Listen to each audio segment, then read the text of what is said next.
Tired of plain, lifeless PDF exports? With PDMPublisher, you can easily add custom annotations, mixing your own text with smart design data right onto your drawings. In this example, we're working in the Annotations tab. Let's add a new annotation by clicking on the Add Annotation button, the one marked with the letter A. This will insert a new label onto the drawing. Let's say I want to include the current date. Now I want to adjust the position. To do that, I am going to click near the bottom left of the annotation and drag it to where I want it. For precise control, I can also enter X and Y coordinates directly. These are set as a percentage of the drawing sheet's width and height, so positioning is consistent across formats and sizes.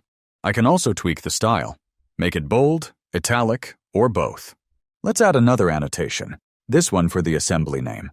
I'll type in assembly, change the text styling, and again open the Smart Variable list.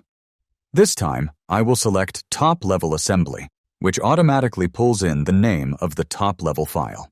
Then I will adjust the coordinates to center this annotation somewhere in the middle of the page. Once I'm happy with the layout, I will click the Publish button. PDMPublisher runs through the entire assembly, opening each drawing one at a time, exporting it to PDF, and overlaying these annotations across every sheet.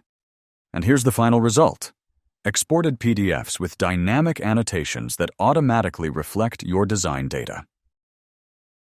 Download the free version today at PDMPublisher.com.